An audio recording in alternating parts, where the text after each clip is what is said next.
Hola, ¿qué tal? ¿Cómo están? Nos encontramos de nuevo para una nueva clase. En este caso vamos a ver el sistema reproductor femenino.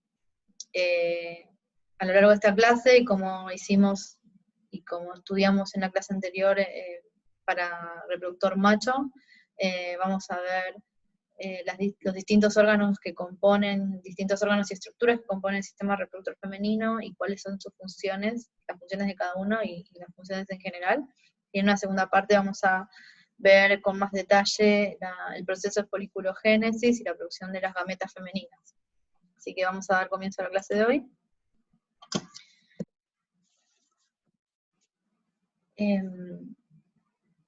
¿Por qué es tan importante estudiar estos sistemas, tanto reproductor femenino como masculino? Porque ambos van a participar activamente en lo que es la reproducción sexual. En la reproducción sexual, ambos progenitores van a aportar parte de su información genética a través de las gametas, tanto masculinas como femeninas, que van a ser los ovocitos o óvulos producidos por el ovario, y como vimos en la clase anterior, los espermatozoides producidos en el testículo. La unión de estas dos gametas, que van a aportar información genética de cada uno de los padres, va a producir un embrión que va a dar como producto un ser vivo que va a permitir la continuación de esa especie en particular. Las funciones del sistema reproductor femenino son muchas y bastante variadas, pero el objetivo ulterior o común de todas estas funciones específicas va a ser la producción de un individuo y la supervivencia de este individuo y por ende de la especie. En particular, las funciones que podemos mencionar son la producción de ovocitos, como les dije, o de gametas femeninas. Dentro de las diferentes partes, de una de las partes del tracto reproductor femenino, se va a dar la fecundación, la unión de la gameta femenina con la masculina. Otra función que va a tener va a ser la de alojar y dar nutrición a esas gametas y a ese embrión recién producido. Por otro lado, y como vimos en reproductor macho, el tracto reproductor femenino también va a tener una función endocrina, va a producir hormonas, como por ejemplo en este caso estrógeno y progesterona, y hago hincapié en la importancia que tiene la función endocrina sobre el correcto funcionamiento de todo el tracto. Si algo está desbalanceado, si algún nivel hormonal de estas u otras que vamos a ver está desbalanceado, se puede producir infertilidad o que no sobrevive el embrión, que no se puede implantar, y bueno, eso va a tener sus obvias consecuencias. Una vez que este embrión se produjo y fue desarrollándose, como les dije, en otra parte del tracto que es en el útero, y vamos a después ver todas sus partes, se va a implantar y va a empezar a crecer, y entonces otra función es la de mantenimiento de ese feto durante la gestación. Esta gestación puede ser de diferente longitud de acuerdo a la especie, en tiempo me refiero. Y por último, y no menos importante, una vez que esta cría nace, luego de la gestación, también va a tener otra función del tracto reproductor femenino, es la de la lactancia, la de alimentar a esa cría por lo menos hasta el destete, para asegurarnos la supervivencia de ese individuo. Entonces, como les dije, si analizamos en detalle las funciones por separado que estuvimos viendo, podemos ver que en general, una función general y por unión de estas funciones específicas es la de producir, va a ser la de producir un individuo y de que ese individuo sobreviva, que es lo que todos como especie queremos, ¿no? Que es supervivencia de la especie. Los órganos que componen el tracto reproductor femenino son estos que vemos acá en esta lista. De caudal a craneal podemos encontrar el clítoris, la vulva, el vestíbulo, la vagina, el útero con sus diferentes partes que vamos a ver, el oviducto y el ovario. Pero también, además de todas estas estructuras y órganos, podemos mencionar otros que son igualmente importantes, como por ejemplo la glándula mamaria, que ya lo dijimos, va a ser muy importante durante la lactancia y la alimentación, nutrición de la cría. El hipotálamo y la hipófisis, porque como vimos en macho, que existe un eje hipotálamo hipófiso gonadal, participando de esto el testículo. En la hembra vamos a tener un eje hipotálamo hipófisis ovario, donde se van a estimular la secreción de diferentes hormonas a lo largo de los 3 niveles, que van a estar encargadas de la regulación del correcto funcionamiento de todo este tracto y sus diferentes funciones, ¿no? ¿Y por qué está la glándula pineal? ¿Por qué la mencionamos en este momento, digamos? Porque la glándula pineal, por si no lo saben, es la que está encargada de marcar el funcionamiento a lo largo del día, del fotoperiodo, lo que se conoce como fotoperiodo, y va a tener una influencia muy importante en aquellos animales que tienen una reproducción estacional, y no van a ser activos a lo largo de todo el año, sino que en diferentes momentos del año, y esos animales están adaptados para funcionar de esa manera, ya también lo vamos a ver en las próximas clases. En este esquema lo que podemos ver, se describen las diferentes partes que mencionamos anteriormente, más exteriormente, podemos ver el clítoris y la vulva, luego continúa el vestíbulo, la vagina, posteriormente a la vagina tenemos el cérvix del útero, el cuerpo del útero y los cuernos uterinos, y a continuación vamos a encontrar el oviducto y los ovarios. La forma del tracto y de las diferentes partes del tracto va a ser diferente también de acuerdo a la especie. Va a ser característico de cada especie, y ya vamos a ver que es posible identificarlos por su morfología. En este caso, en este esquema, lo que podemos ver es el tracto reproductor femenino de una yegua, de un equinos, que tiene esta forma como de I o de T, que va a ser diferente a la de bovinos o, por ejemplo, porcinos. ¿Dónde se ubica? En este esquema podemos analizar eso, cómo se ubica dentro de la pelvis. Fíjense que los ovarios están como alejados, por lo cual a veces hace dificultoso la manipulación a través de un tacto, cuesta un poco más que en otras especies. Y fíjense cómo se ubica el tracto en esta zona a través del canal de parto. Esto también es muy importante ver cómo cómo es la disposición de los huesos, de la pelvis y del canal de parto, para poder asegurarnos que ese animal va a poder tener un parto normal, sin complicaciones. La vulva, que es lo que vemos aquí a la izquierda, es interesante también porque si tenemos el ojo, si sabemos analizar el estado de la vulva, esta nos puede dar información de en qué momento del ciclo estral va a estar ese animal. Ya que, por ejemplo, durante el estro, que es el periodo receptivo de la hembra, la vulva se encuentra como más hinchada.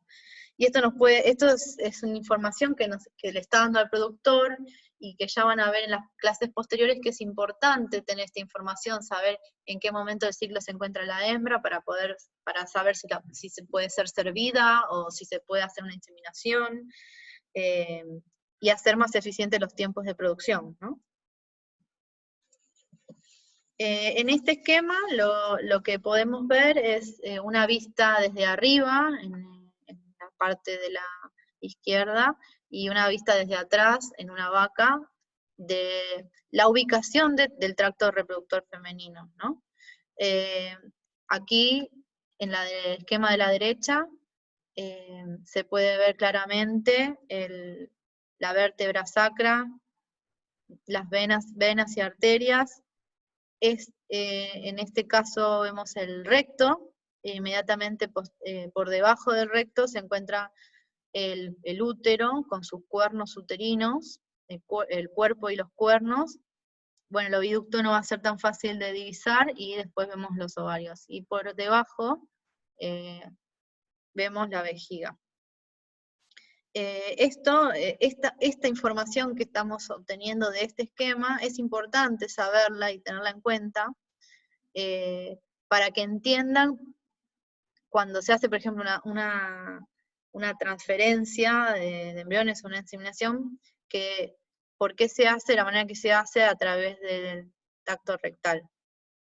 Y otra cosa que es importante destacar y que quede en claro, que también lo hemos mencionado cuando hablamos del sistema digestivo, por ejemplo, es que estos órganos no van a estar sueltos dentro del cuerpo, sino que están siempre sujetos, por ejemplo, en este caso, a estos tejidos que son los mesos, que derivan del peritoneo y mantienen el tracto y todas sus partes en el lugar correcto y no sueltos, ¿no?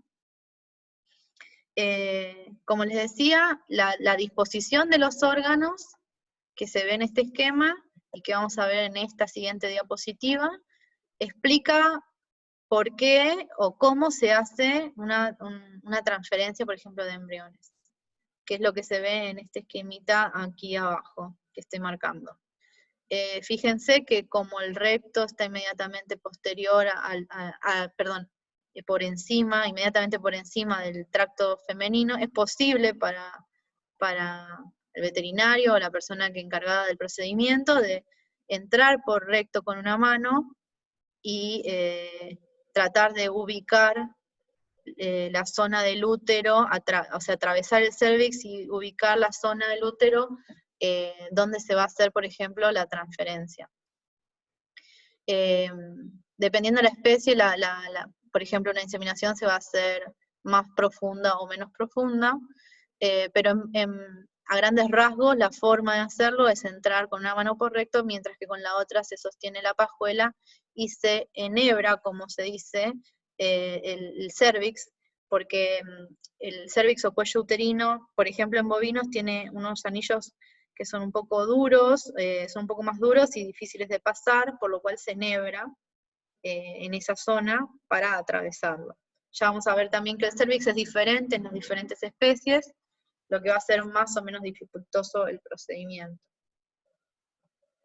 Bueno, acá vemos de nuevo el tracto reproductor en un equino, y cómo están ubicadas las diferentes partes, y cómo habría que entrar y atravesar las diferentes zonas del tracto para llegar al útero, por ejemplo, si es que se quiere hacer una inseminación.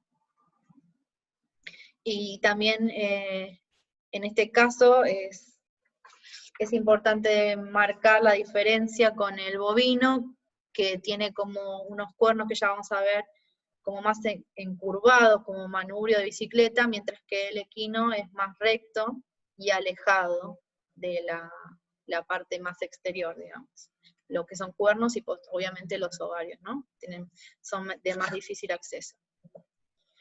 En esta diapositiva es justamente para que analicemos las diferentes formas de los tractos reproductores de los diferentes animales. Fíjense lo que les decía, la yegua, que tiene esta forma más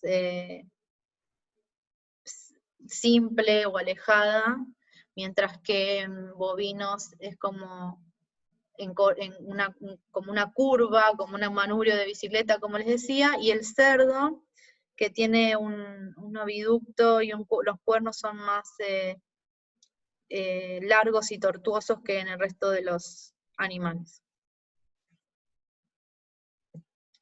Bueno, ahora vamos a pasar a analizar cada una de las partes que mencioné anteriormente y más o menos cuáles serían sus funciones en detalle, ¿no?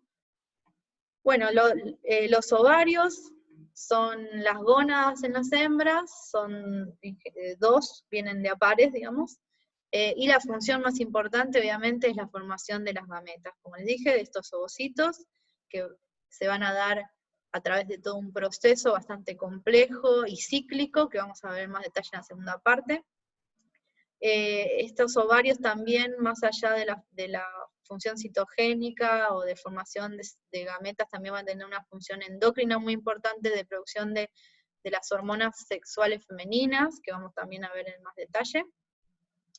Y se puede identificar una porción medular y, y la parte de la corteza, ¿no? En la zona medular es la zona que está vascularizada y con nervios, y en la zona de la corteza es donde se van a encontrar los folículos en los diferentes estadios de desarrollo y diferenciación, y dentro de esos folículos se van a encontrar los ovocitos también en diferentes estadios de maduración.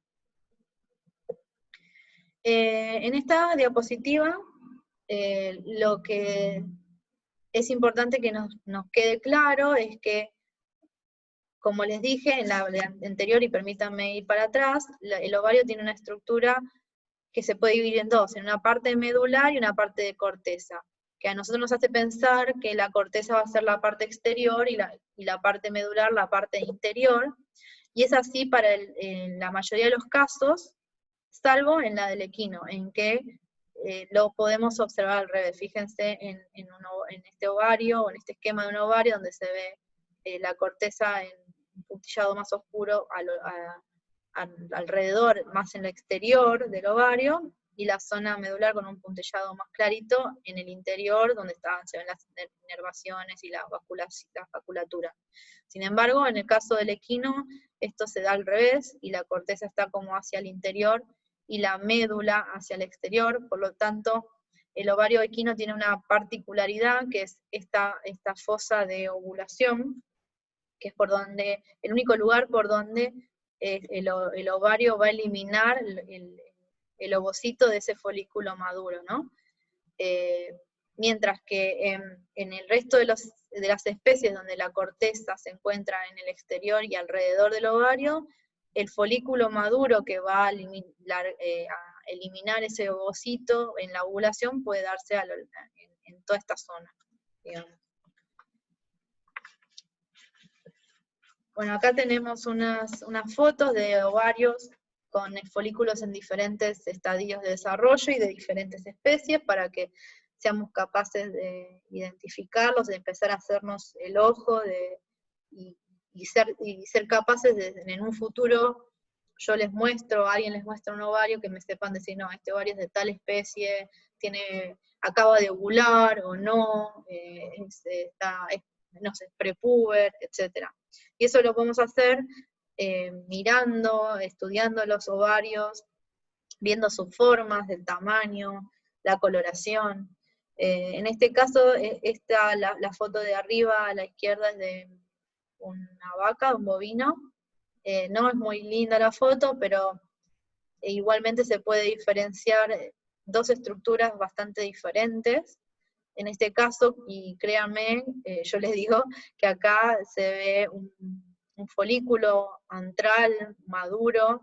Esta zona más oscura que vemos acá, en realidad es líquido folicular, se vería más translúcido si la foto fuera de mejor calidad. Y se vería bastante diferente a lo que vemos en este sector que estoy marcando, que si bien se ve oscuro también, es un oscuro, pero es más macizo. No hay líquido acá, sino que esto es un cuerpo hemorrágico. Este es un folículo que ovuló y generó un cuerpo hemorrágico, y posteriormente un cuerpo lúteo, que tienen una consistencia, no tienen antro, no tienen líquido folicular dentro, sino que es todo tejido de células luteales, como se ve en este caso. Cuando se agarra y se corta transversalmente un cuerpo lúteo, podemos ver este tipo como de textura, por decirlo de alguna manera. Muy diferente el ovario de un porcino al de un bovino. Fíjense, este es un ovario de un porcino, y este es un ovario, como les dije, bovino. En el porcino, la diferencia también lo hace sus características como especie, porque el porcino es politoco, o sea, que tiene muchas crías, lo que quiere decir que en el momento de ovular y que se vayan a fecundar esos ovocitos, no va a ovular un ovocito o dos, va a ovular muchos ovocitos, y se van a fecundar muchos ovocitos, y esos ovocitos provienen de un folículo que los contiene, o sea que va a haber muchos folículos en crecimiento al mismo tiempo, y por esa razón es que cuando nosotros miramos un ovario de una hembra que ya está madura sexualmente, que está ciclando, vamos a encontrar este tipo de estructuras con muchos folículos antrales llenos de líquido folicular en crecimiento. En esta foto de acá, de la derecha abajo, no se ve muy bien, es un ovario de una yegua, pero vamos a verlo mejor en esta siguiente diapositiva. Así se ve el ovario quino, donde esta zona de acá es la fosa de ovulación que yo les decía, por ahí es donde va a ovular, o sea que aquí se va a localizar el folículo maduro que va a eliminar su ovocito, y va a formar posteriormente el cuerpo lúteo. Eso lo vamos a ver en la segunda parte de la clase, cómo es el proceso de foliculogénesis y de ovulación.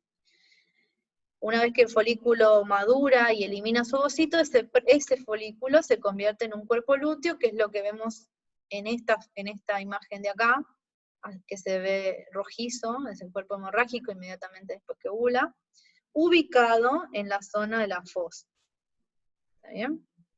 En este caso, vemos de nuevo, esto es un ovario de cerdo también, pero acá hay muchos cuerpos hemorrágicos, quiere decir que, a diferencia, fíjense lo que veíamos en esta diapositiva, donde se ven folículos más claritos, con un líquido folicular translúcido. En este caso vemos un ovario con muchos cuerpos hemorrágicos, o sea, muchos folículos ovularon y se van a formar muchos cuerpos lúteos. ¿Está bien? Acá lo que podemos ver es diferentes partes del tracto, el cuerno uterino, acá el ovario, está marcando un par de cuerpos lúteos, acá hay un folículo.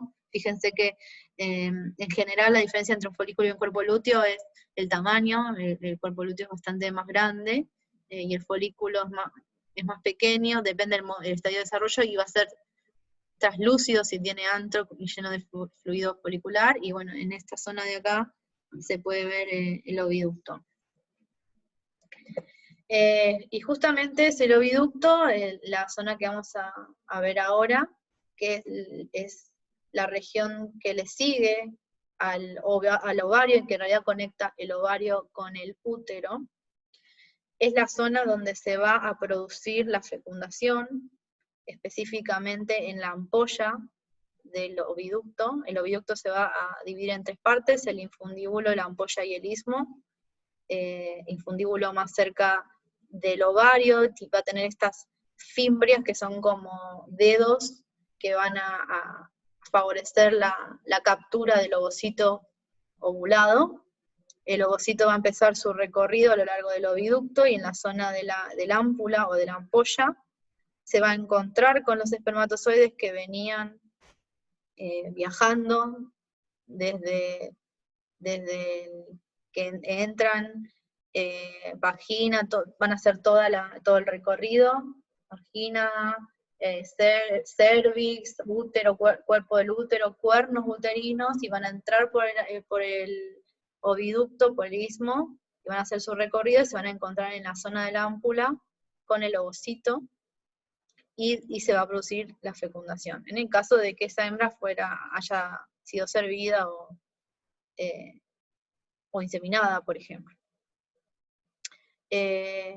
Las funciones del oviducto obviamente van a ser el transporte de las gametas, y no me refiero solo a la gameta femenina que sale del ovario, sino, como les dije, de los espermatozoides también, para favorecer el encuentro. A lo largo del transporte de las gametas masculinas, también se va a dar la capacitación espermática, que lo vamos a ver en las clases siguientes, que es un paso necesario para la fecundación.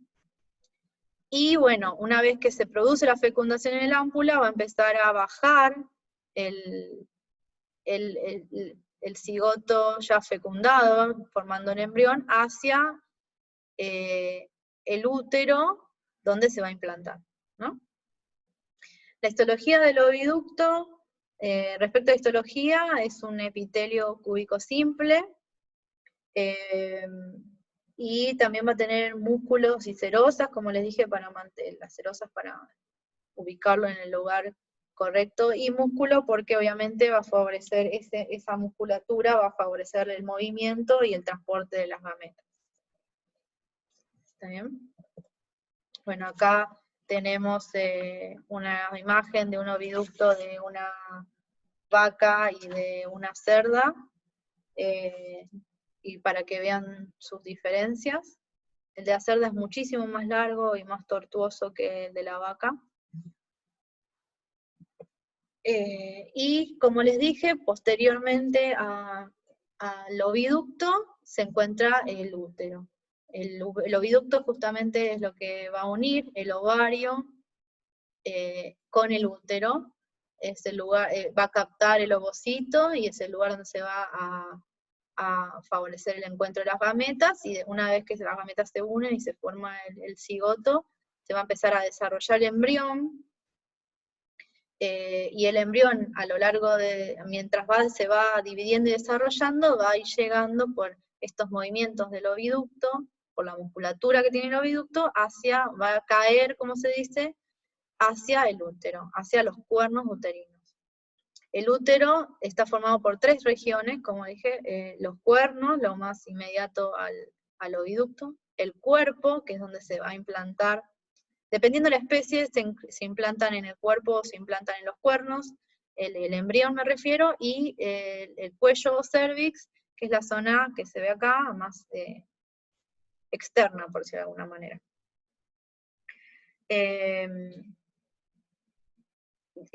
También depende de la especie, es el momento en el que va a caer este embrión. Voy a ir para detrás y mostrarles cómo a medida que va saliendo, que se va hace el recorrido, primero sale el ovocito, se ovula, se fecunda, se une con la gameta masculina, y acá empieza la división.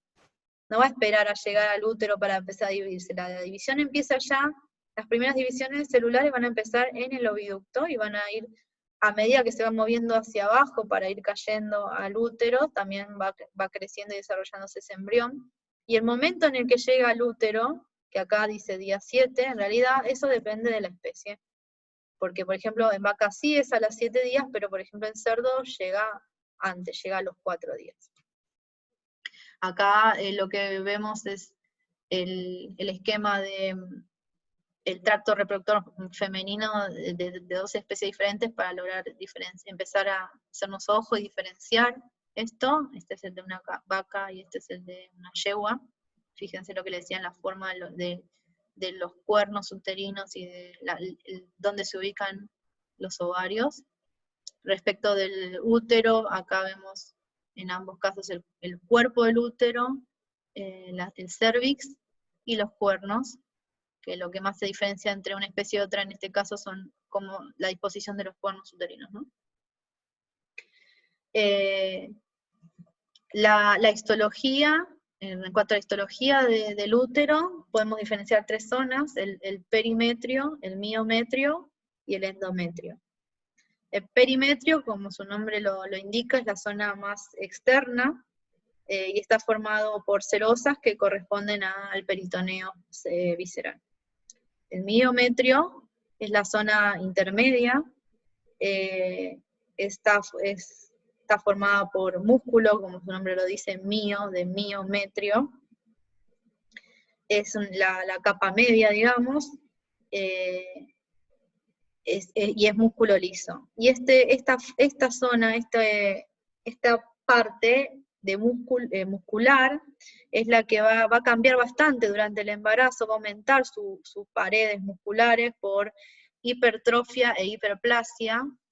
Recuerden la diferencia entre una y otra. Hipertrofia es el aumento del número de células musculares, mientras que la hiperplasia es un aumento del tamaño, que es necesario para mantener el feto, ¿no? El feto va a ir creciendo y eso va a demandar un aumento en las paredes musculares para sostener esa preñez, ¿no?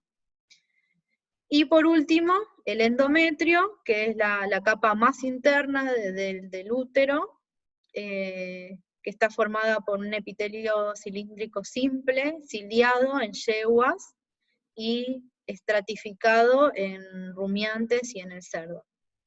Y va a ser muy rico en vasos sanguíneos y en glándulas uterinas. En el caso de los bovinos, existe algo que se llaman los carúnculos, que no son glandulares, son proyecciones de la superficie interna del útero, que son proveen la zona de unión a las membranas fetales. En esas zonas el embrión se va a unir. ¿Está bien? Acá de nuevo tenemos tres tractos reproductores diferentes, de tres especies diferentes, para que vean, aunque sea esquemáticamente, las diferencias que podemos encontrar entre unas y otras. Ya con lo que venimos hablando, creo que les va a ser sencillo a ustedes identificar a qué especie corresponde cada una. Esta la venimos viendo repetidas veces, y corresponde obviamente a la especie equina, por su forma particular, que es diferente a lo que se ve en el bovino, donde la forma característica, como les decía, era de manubrio de bicicleta formada por los cuernos uterinos. ¿Ven? Esta forma así, que es muy diferente de la equina, y también obviamente muy diferente de lo que pasa en cerdo, que es este esquema de acá, con sus cuernos uterinos mucho más largos y tortuosos que en el caso del bovino y del equino, ¿no? Posteriormente, ya más exteriormente, en la parte que da más al exterior del útero, encontramos el cervix o cuello uterino, como les mencionaba. Es esta porción, como dice acá, fibromuscular caudal, más caudal del útero, tiene un epitelio estratificado, y se encuentra en general cerrado este cervix, salvo durante el celo y durante el parto. ¿Por qué? Durante el celo, porque obviamente tiene que dejar,